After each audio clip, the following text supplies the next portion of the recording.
I actually got back from my visit with my daughter, and I come home and the dogs were already, on scene, and they were there for about an hour. This is true child cases. In a remote corner of Nova Scotia, two children mysteriously disappeared from their home. Neighbors reported hearing a loud car driving by for hours. But then police said there was no sign of any car. No lights, no movement, absolutely nothing.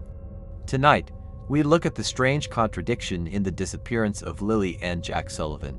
On the morning of May 2nd, 2025, 6-year-old Lilly Sullivan and her 4-year-old brother Jack were reported missing. Their mother, Malehya Murray, told police she woke up to find both children gone. She said they must have wandered off during the night. The family lived on Gairloch Road in Lansdowne Station, a quiet rural community surrounded by woods and farmland. Inside the small home were Malehya, her partner Daniel Martel, their 1-year-old baby, and Martel's mother. There were no neighbors close enough to see into their yard, but sound could carry far through the valley. Two nearby residents later told police that the night before the disappearance, something unusual broke the silence. The first witness, Brad Wong, said he heard a loud vehicle coming and going from the direction of the Martel property. From his house, which sits higher up the hill, he could see bright headlights flashing above the treetops. He told police the vehicle moved away several times after midnight, then came back, again and again, until early morning. Wong described it as staying within earshot the entire time, like it never fully left the area. He said the sound was heavy and distinct, not farm equipment, not a passing truck. His statement was included in an RCMp application to court, written by Corporal Charlene Curl. It became one of the first detailed witness accounts in the case. A second man, Justin Smith, also heard something. He was awake on Facebook around 1:30 a.m. when he heard a car turning near the railway tracks at Highway 289. The sound stopped, stayed quiet for about 2 minutes, then moved toward Laird Road. That intersection sits close to where the Sullivan children disappeared hours later. Smith later spoke with Wong, who told him the car he heard belonged to Daniel Martel. According to Wong, Daniel's vehicle came and went 5 or 6 times that night. Both men gave official statements to the RCMp. For them, the sound was clear, repetitive, and close to something they could not have mistaken for anything else. But when police reviewed surveillance footage from the Gairloch Road area, they reported something very different. RCMp spokesperson Alison Jarrett confirmed that investigators found no evidence of any vehicle activity during those hours. No headlights were recorded. No movement appeared on any available video. To the police, the car simply never existed. In an email to CBC News, Jarrett wrote, quote, "No driver has been identified, and the presence of a vehicle has not been substantiated as a key element in the investigation." She added that the witnesses only heard sounds and could not confirm seeing a car. That statement directly contradicts the neighbors' accounts from May. These conflicting details were revealed in newly unsealed court records. CBC News and other outlets had requested access to redacted police documents months earlier. The files include requests for search warrants, phone data, and video footage. Inside them were the first public descriptions of what witnesses told investigators about that night. According to the documents, investigators also detailed what the family said about that night. Malehya told police she put Lilly and Jack to bed first, then their 1-year-old daughter.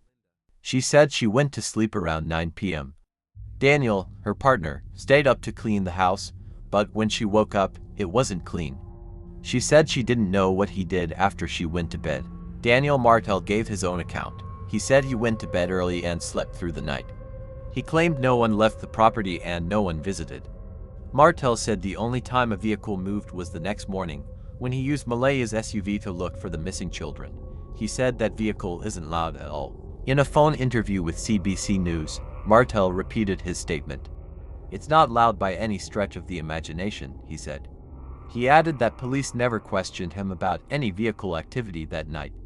"I know investigators work hard," Martel said. "They're exploring every lead." Malehya Murray has not responded to interview requests. By mid-July, investigators wrote that the disappearance of Lilly and Jack was not believed to be criminal in nature. The RCMp confirmed the investigation remains under the Missing Persons Act, not a criminal file. This meant the focus stayed on search and recovery, not prosecution. But for the public, that raised new questions. If no crime occurred, where did two small children go? The property had been searched dozens of times, including by air and ground. Volunteers, drones, and trained dogs covered every path, every ravine. 8.5 square kilometers of dense forest, nothing was found. Not a shoe, not a toy, no human trace at all. The RCMp later confirmed that cadaver dogs were brought back in October. Once again, no human remains were detected on or near the property. Despite that, rumors continued to spread online. Some began questioning the family. Others believed the children were taken by someone else entirely. Court documents also describe how police interviewed a relative of Malehya's named Darren Geddes. He had appeared on a YouTube true crime channel called It's a Criming Shame under the name Durwood O'Grady. On that show, Geddes suggested that Malehya might have sent the children away before calling 911. Geddes told viewers his theory could be wrong, just speculation. But he also claimed he might know the children's location. When RCMp questioned him, officers said he was confrontational and evasive. He wanted details about the investigation and grew angry when police refused to answer. Weeks later, Malehya gave police a recording of a phone call between Geddes and her grandmother, Patty Pearson. It's not clear whether Geddes knew he was being recorded. Investigators reviewed the audio for credibility and relevance, but the contents have never been made public. The family, once united, was now divided by suspicion. 5 months have passed since that night. No suspects, no arrests, no confirmed sightings of Lilly or Jack Sullivan. The RCMp continues to say there is no evidence of foul play. But two neighbors like Brad Wang and Justin Smith, the unanswered question remains. What was that car they heard in the dark, and why does no one else acknowledge it? What really happened between 9 p.m. and sunrise on May 2nd? Malehya says she slept. Daniel says he went to bed early. The neighbors insist a vehicle moved repeatedly through the night. And the RCMp, after checking every camera, says there was no such car. The timeline doesn't add up, and 5 months later, it still doesn't. Could the witnesses have misheard something? Sound travels strangely in the valleys of rural Nova Scotia. A distant truck, an ATV, or even a farm generator can echo for miles. But both witnesses describe the same direction, the same pattern, and the same hours. To them, it was no coincidence. RCMp has never released the full list of cameras they reviewed. In this remote part of Pictou County, few homes even have surveillance systems. If the car stayed on dirt roads or on paved trails, it might never have been captured. Still, the agency insists their search was complete and thorough. If a vehicle really moved in and out of the area that night, who was driving? Why would someone circle a small rural property several times after midnight? And why has no one stepped forward? No license plates, no tire tracks. Only two witnesses who swear they heard something real. RCMp officials declined an interview with CBC, saying only that every lead continues to be reviewed. They confirmed the case remains active but would not discuss specifics. The statement was brief and careful. It left more questions than answers, just like everything else in this story.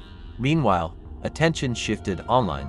YouTube creators and amateur investigators began dissecting every word of the police documents. Maps, theories, and timelines spread quickly.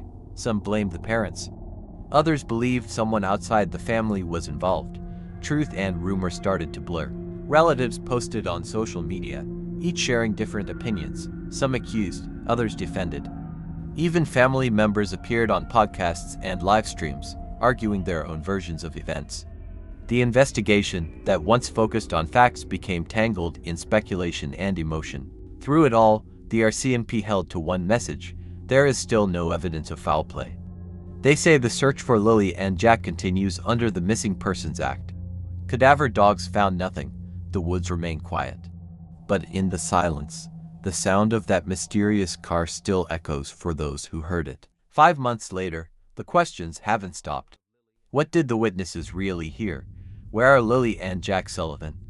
And why does the investigation seem frozen between a missing persons case and something darker? For now, no one can say. 2 children gone, a night full of contradictions, and a car that may never have existed. In Nova Scotia's cold forests, the truth remains buried beneath silence and distance. Until new evidence appears, the disappearance of Lilly and Jack Sullivan remains an unsolved mystery. The deeper you look into this case, the more it feels like two stories running in opposite directions. One told by those who heard something in the dark, and one told by the official record that says there was nothing there. Both cannot be true. Somewhere between those two stories, the truth about that night is still waiting. RCMp investigators said they reviewed every lead, vehicles, phone data, bank records, and video. They say no clue has yet explained how two children disappeared without a trace. The agency's tone remains steady and cautious. They avoid speculation. They avoid emotion. And maybe that's why the silence feels even louder. Those who live nearby describe the area as quiet and isolated. A few houses, long gravel driveways, and thick woods that swallow sound. At night, even small noises carry. That's why the neighbors' stories are so haunting. They didn't just hear a sound, they remember a rhythm, a pattern, a vehicle that kept coming back. If the sound was real, what was its purpose? Was someone searching for something, or someone, that night? Or was it routine noise mistaken for danger in hindsight? Each theory leads to more confusion. Each new answer raises more questions. The police documents show no mention of tire marks, footprints, or disturbed ground. Nothing that supports the claim of a vehicle moving in and out. But the absence of evidence isn't the same as proof it never happened. In missing persons cases, silence often hides what cameras cannot see. RCMp Sergeant Rob McCammon said in October that the case remains active. He confirmed searches have focused on areas of high probability. That means locations where the children could have wandered or been taken. But still, no sign of them has been found. Not in the woods, not anywhere. As months pass, the community grows quieter. The search parties are gone, the yellow tape has faded. But in small towns, memory doesn't fade so fast. Every new report, every rumor, reignites the question, how do two small children disappear from their home without a single trace? For the families involved, the weight of that question is constant. The mother remains silent in public. The stepfather says he wants speculation to stop. And the relatives online continue to argue about who might be to blame. Even in grief, the story keeps dividing those left behind. To this day, RCMp maintains there is no evidence of foul play. But the contradictions remain impossible to ignore. Two witnesses heard a car, police found no car.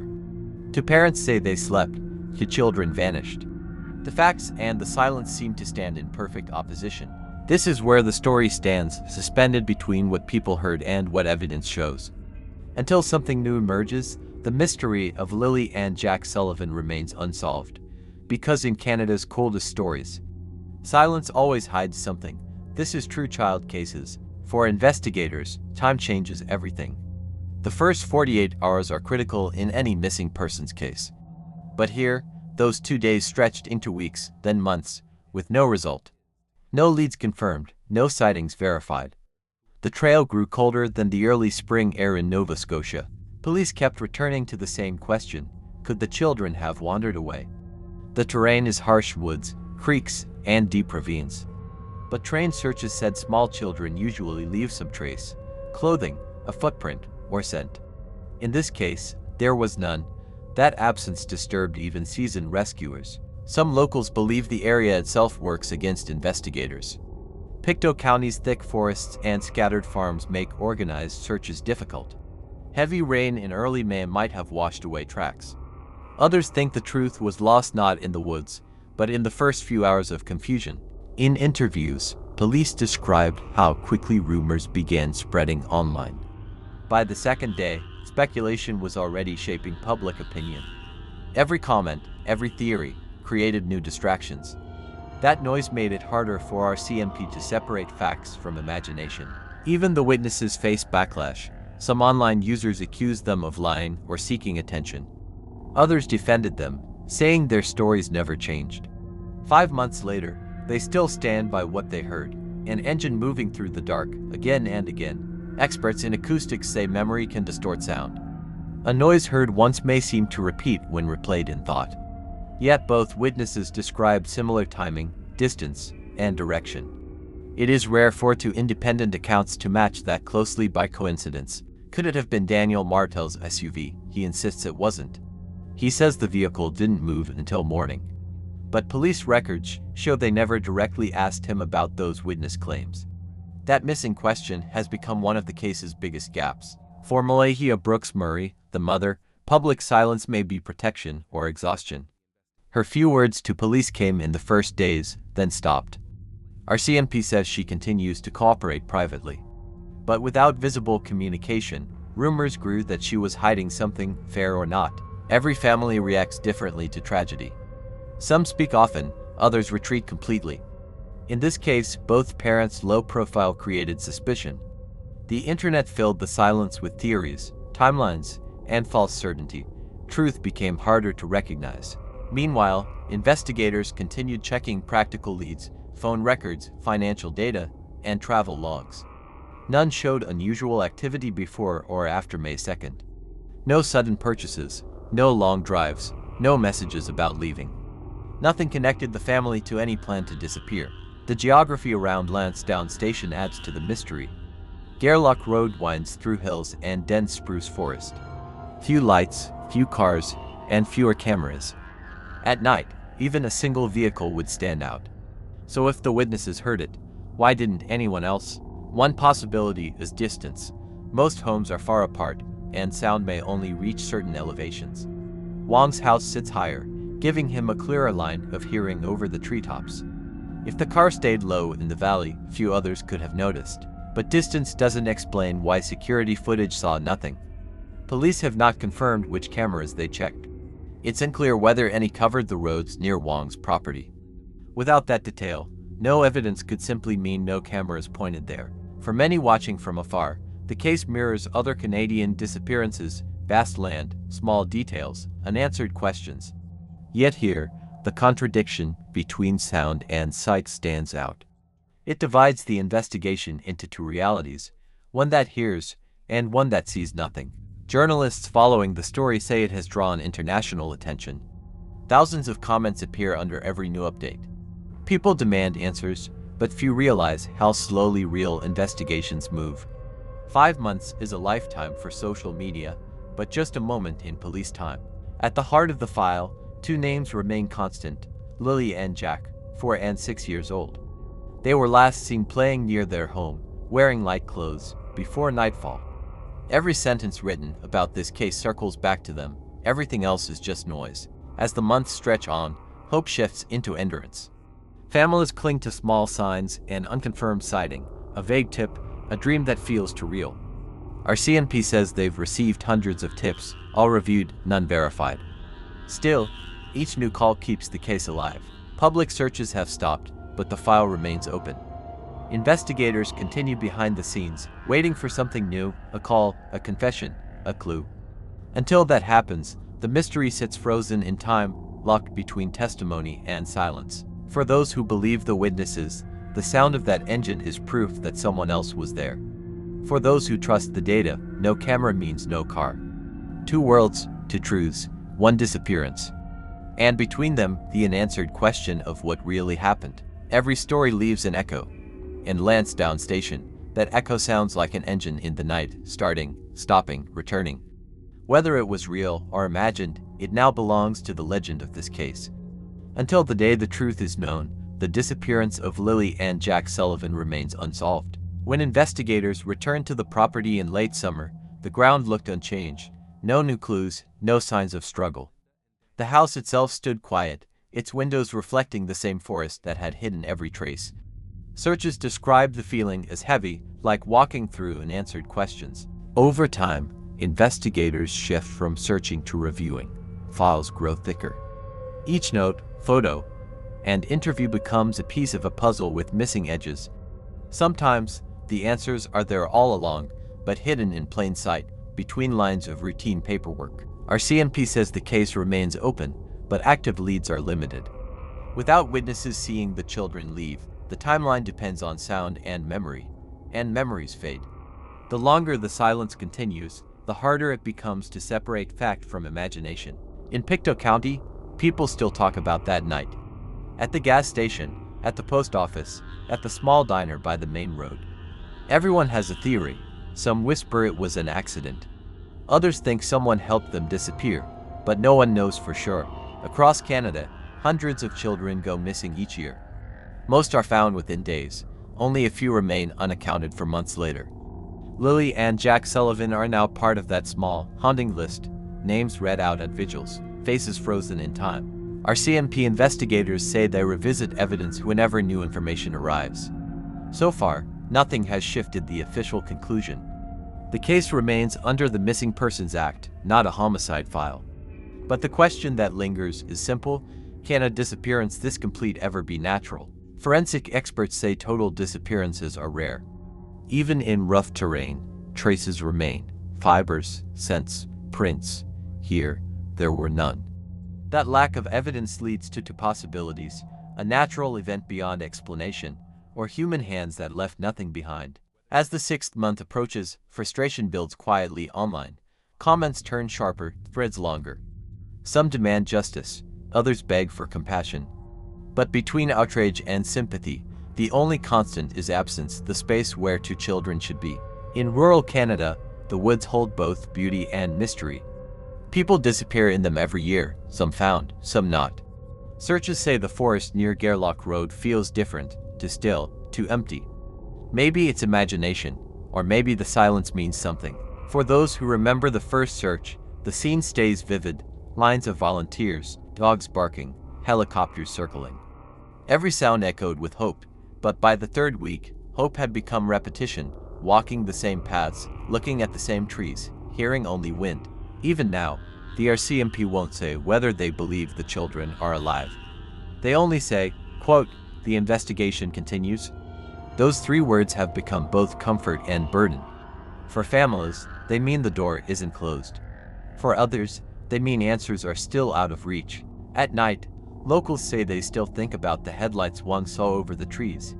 He said they appeared, then vanished, then returned. A rhythm he can't forget. For him, that sound is proof something happened there, something more than wandering children. Justin Smith, the second witness, has avoided interviews since May. He told police everything once, then stopped talking publicly. Maybe he's tired. Maybe he's scared of saying the wrong thing again. In small towns, memories travel fast, and judgment travels faster. There's a kind of quiet that comes after too many questions. The kind where people stop asking out loud, but never stop wondering. Lansdowne Station has reached that point. Every rustle in the woods feels heavier. Every late-night sound brings the story back. The RCMp says tips still arrive every week. Most lead nowhere. A few sound promising, then collapse under verification. Still, each one reminds investigators that someone, somewhere, hasn't forgotten. Even the smallest call could one day change everything. For now, all that exists is contradiction, sound without sight, claims without proof, hope without closure. The official record says nothing happened. The witnesses say otherwise. And between them lies the unanswered question that defines this entire case. In every cold case, there's a moment when time becomes the enemy. Evidence fades, people move on, and truth grows quiet. That moment has already arrived for Lilly and Jack Sullivan. The search continues, but the noise around it has never been louder. In the end, 2 young lives remain missing, 2 families remain divided, and a community remains haunted by what might have been seen or heard that night. The car, the silence, the absence. All part of a story that still refuses to end. If you followed this case, remember the core of it, not the rumors, not the arguments. Just 2 children who vanished from a quiet road in Nova Scotia. If you know anything, even something small, contact RCMp Nova Scotia. Silence protects no one. This is True Child Cases. If you believe every new detail matters, subscribe to follow the next update in the Lilly and Jack Sullivan disappearance. Because sometimes, answers don't come from headlines. They come from people who keep asking. And in Canada's coldest cases, the silence always hides something.